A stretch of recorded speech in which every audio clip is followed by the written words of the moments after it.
good Thank broadband you. there. Senator Schmitt.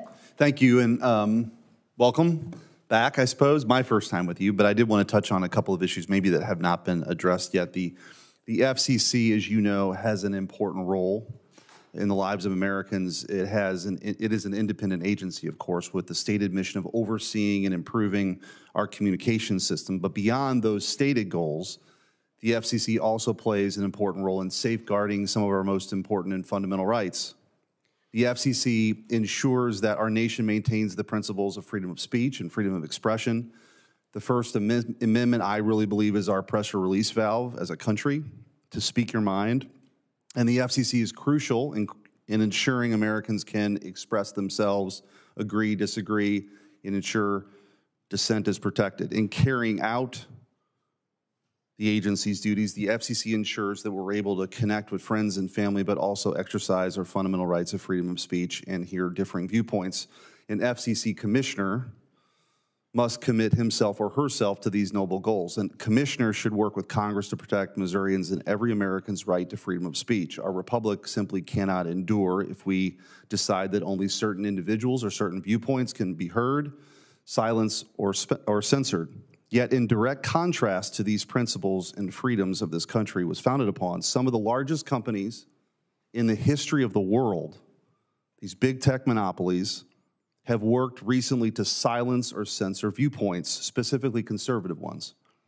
The examples since you last testified in front of this committee are numerous. For example, Google censored Republican fundraising efforts in email platforms. Google on YouTube removed videos created by the Conservative Political Action Conference. Google altered search engine results related to an interview on the Joe Rogan podcast. In my previous job as AG, we filed a landmark lawsuit that exposed a lot of this, that's been amplified by the Twitter files and then subject of a lot of the hearings that are happening over in the House.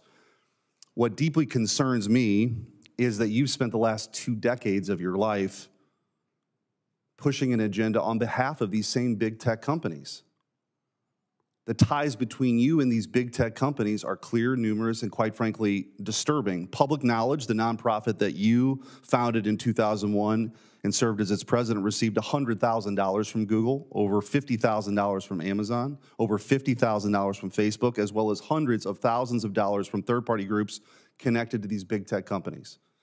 According to public disclosures, the Electronic Frontier Foundation, a foundation where you served as a board member, was one of the groups that received, and I quote, the most substantial contributions from Google's U.S. government affairs and public policy team.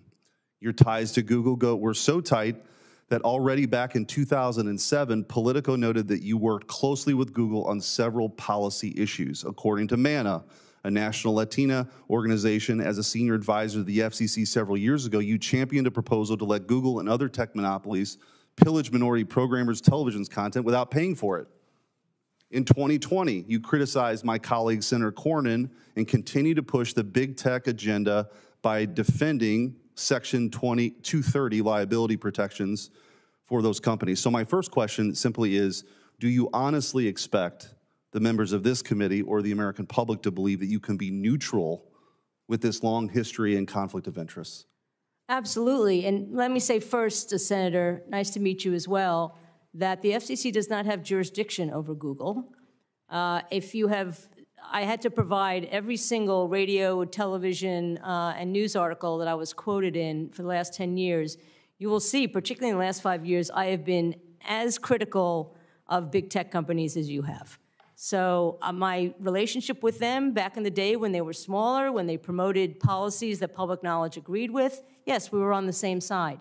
And talking about the money, we got money from everybody. I asked money from every company. We would get money from Comcast, Verizon, AT&T, DirecTV. So we were nonpartisan when it came to money. So. Let me ask you, because you've mentioned that some of these claims are phony, and we'll get to some of that, and I may have to come back. But do you believe so-called disinformation should be censored? I don't think the FCC should have any role in that, no. But largely speaking, I mean, in this government, there has been a Ministry of Truth propped up, right? Senator, I actually have a difference of opinion than some of my colleagues about disinformation, and certainly government should not censor it, no. Well, let me just follow up briefly here. So in 2020, you specifically said that conservative bias on Facebook and Twitter those claims were phony. In 2016, a whistleblower at Facebook exposed that the company would suppress news stories, including stories about Senator Romney, Senator Cruz, the ranking member of this committee. Do you think that that claim is phony?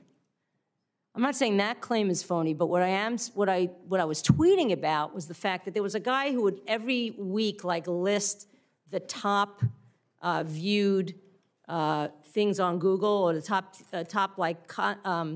topics on Facebook, and 9 of the 10 of them were conservative. Okay.